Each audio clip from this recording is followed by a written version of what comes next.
नमस्कार, मैं हूं doctor B K Verma, clinical psychologist.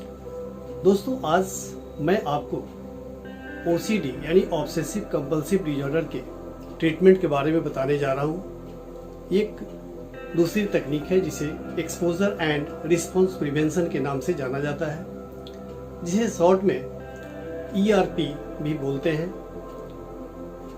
सबसे पहले मैं थोड़ा सा ओसीडी के बारे में बता दूं।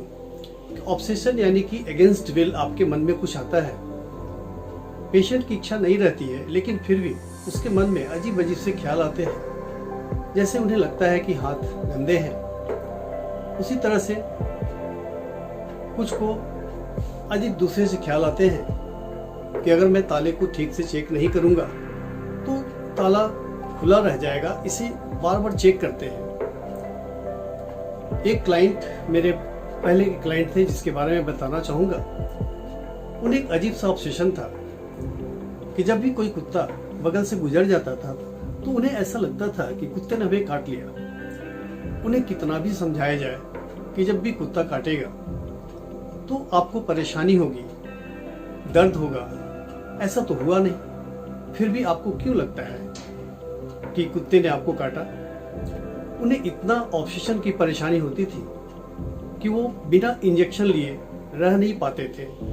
उनका ऑब्सेशन काफी दिनों से परेशान कर रहा था। इसी तरह से कुछ लोगों को ये लगता है कि मॉल में गए, बाजार में गए या किसी भी पब्लिक प्लेस में गए, अगर दरवाजे को खोल दिए तो फिर परेशानी हो जाएगी, हाथ में कुछ इन्फेक्शन हो जाएगा। तो वो दरवाजे को हैंडल के पास से नहीं बल्कि थोड़ा ऊपर या थोड़ा नीचे से छूकर या फिर पैर से उसे पुश करके खोलना चाहते हैं। ऐसे लोग जब वापस घर पे आते हैं तो फिर उन्हें परेशानी होती है, बेचैनी होती है, घबराहट होती है, और अपने ऑब्सेशन को दूर करने के लिए, ऑब्सेशन से होने वाले चिंता को दूर करने के लिए वो फिर सफाई पर ध्यान देते हैं और कंपेल हो जाते हैं, कुछ करने के लिए बाध्य हो जाते हैं।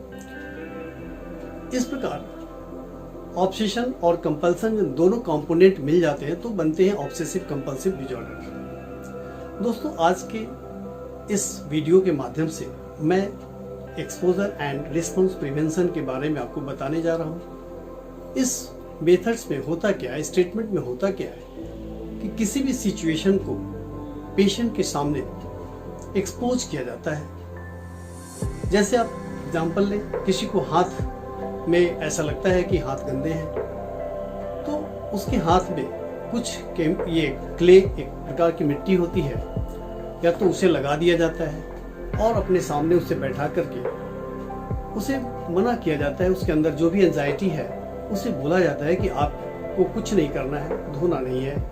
उसे प्रिवेंट किया जाता है, रोका जाता है। इस बीच में उस पेशेंट की एंजाइटी बढ़ती है। उसे यही समझाना होता है कि एंजाइटी जितनी भी हो, एक समय के बाद वो धीरे धीरे कम होनी शुरू हो जाती है। एंजाइटी एक लेवल में जाकर के कम रुक जाती है, बराबर हो जाती है और फिर धीरे धीरे कम हो जाती है, जैसा कि मैंने अपने पिछले वीडियो में आप लोगों को बताया है। उसी तरह से जिस व्यक्ति को इस तरह का ऑब्सेशन है कि अगर मॉल में गए और वहाँ के गेट को खोलें, अगर हाथ से खोलेंगे तो हाथ में परेशानी हो जाएगी, लग जाएगा, तो उन्हें उस प्लेस पे ले जा करके उस तरह का सिचुएशन क्रिएट किया जाता है। उन्हें उस तरह का काम करने के लिए बोला जाता है जिससे उनको ऑब्सेशन होता है, जिससे उनको परेशानी होती है। और जब वो कर लेते हैं तो उनके अंदर जो एंजाइटी होता है उसको मना किया जाता है कि आपको एंजाइटी हो तो ठीक है, लेकिन आपको करना नहीं है। इस प्रकार धीरे धीरे ऐसा पेशेंट के मन में भी आने लगता है कि मैं अगर कंपल्सन नहीं करूं तो भी एंजाइटी का लेवल धीरे धीरे कम होता है। इसे हम पेपर में भी उसको नोट करने के लिए बोलते हैं पेशेंट को कि एक तरफ डेट वाइज कर दें। और ऑब्सेशन के लिस्ट के हिसाब से मैंने पहले ही बताया था कि आपको ऑब्सेशन का एक लिस्ट होना चाहिए कि आपके अंदर जो जो ऑब्सेशंस हैं उसमें जो 2, 4, 5, 10 जितने भी ऑब्सेशंस हैं उसकी लिस्ट बना लें, और जो कम एंजाइटी वाले हैं वहां से आप एक्सपोजर एंड रिस्पॉन्स प्रिवेंशन की शुरुआत करें। सबसे पहले जो कम एंजाइटी वाले हैं उस आइटम को आप सेलेक्ट कर लें और उस आइटम के ऑब्सेशन मान ले, जैसे कि कोई भी चीज़ ले ले, जैसे आप किसी को लगता है कि भगवान का पूजा कर रहे हैं तो उसके मन में तरह तरह के विचार आते हैं, गंदे विचार आते हैं। सपोज करें कि यही एग्जांपल आप ले लें, इस ऑब्सेशन का सिलेक्शन कर लें, पेशेंट को अपने सामने बैठा लें और जैसे ही आपके मन में इस तरह के ख्याल आते हैं तो जो एंजाइटी होती है उसे आप नोट डाउन करें। नंबर 1 आइटम में आपको first trial, second trial, third, fourth and fifth, अगर 5 ट्रायल करते हैं तो आप एंजाइटी का रेटिंग 1 to 10 में करें। आप 1 to 10 में जब करेंगे तो आप इसको नोट डाउन करते चले। जैसे फर्स्ट ट्रायल में आपको हो सकता है 1 to 10 में आपको 9 हो, 10 हो, 8 हो, कुछ भी हो सकता है, और जो भी रेटिंग आएगा फिर आप नेक्स्ट ट्रायल करें। जब नेक्स्ट ट्रायल करेंगे आप इमेजिन करें, उस चीज़ को इमेजिनेशन करें कि आप भगवान को याद कर रहे हैं, पूजा कर रहे हैं। अगर मन में कुछ विचार आते हैं तो जस्ट उसके बदले में जो आप कंपेयर हो जाते हैं, बाध्य हो जाते हैं कुछ बोलने के लिए कि भगवान हमसे गलती हो गया, हमें माफ़ कर दे, ऐसा मेरे मन से नहीं हो रहा है, गलती से हो रहा है, ये सब कुछ बोले नहीं आप। तो जो एंजाइटी हो रही है उसे आप होने दें। जब आप इसको रेटिंग करेंगे तो धीरे धीरे पाएंगे कि हर ट्रायल के बाद अगले ट्रायल में आपका एंजाइटी का रेटिंग धीरे धीरे कम हो रहा है। पहले जो 9, 10 था वो धीरे धीरे घट के 6 आएगा, 7 आएगा, हो सकता है फिर कभी ऊपर भी बढ़ सकता है, उसके लिए घबराने की बात नहीं है। लेकिन जब आप फ्रीक्वेंट ट्रायल करेंगे, बार बार प्रयास करेंगे तो ये एंजाइटी जो है धीरे धीरे कम होगी। इस प्रकार अगर मान लीजिए कि आप एक आइटम को खत्म कर लिए, पूरा कर लिए, यानी कि उस ऑब्सेशन से आपका कमांड हो गया। अब आइए आप दूसरे टॉपिक पे, और उसके बाद फिर उसी को ऐसे ही ऑब्सेशन क्रिएट करें। या तो आप इमेजिनेशन करें, शांत जगह पे एक कमरे में बैठ जाएं, जस्ट इमेजिन करें कि जैसे किसी को नुकीले वस्तु को लेके प्रॉब्लम होता है कि वो कहीं किसी को, अपने को कहीं मार ना दे चाकू से, कहीं कुछ कर ना दे गलत, तो नुकीली वस्तु सामने रख दें और आपके अंदर जो एंजाइटी हो रही है उसे आप टॉलरेट करें। धीरे धीरे एंजाइटी बढ़ेगी। एंजाइटी बढ़ने के बाद वो एंजाइटी एक लेवल के बाद बढ़ना बंद हो जाएगा और उसके बाद क्या होगा कि वो धीरे धीरे डाउन होना ही है, निश्चित होना है। ठीक है, तो इस प्रकार इसको बार बार ट्रायल करें और पहले आइटम के में जो आपने किया था कि उसको नोट डाउन किए एंजाइटी को 1 to 10 के बीच में, उसी तरह से वही प्रिंसिपल इसमें भी लागू होगा।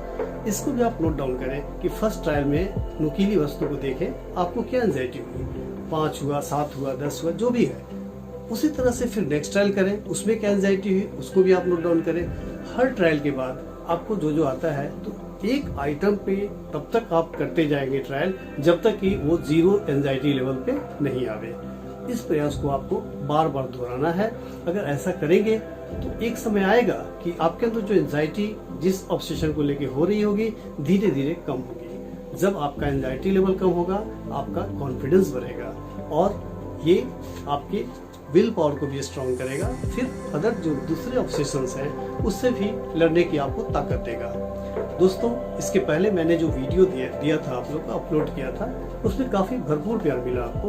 लेकिन एक चीज़ मैं बताना चाहूँगा कि अभी भी बहुत सारे लोग जो इसे सब्सक्राइब नहीं किए हैं, अगर आप सब्सक्राइब करें तो एक तरह का मोटिवेशन मिलता है। तो मैं चाहूँगा आप देखिए, आप इस इमेज को देख के भी पता लगा सकते हैं कि जैसे ज़्यादा लोग सब्सक्राइब नहीं किए हैं और वैसे लोगों की संख्या ज़्यादा है जो अनसब्सक्राइब है, नहीं सब्सक्राइब किए हैं।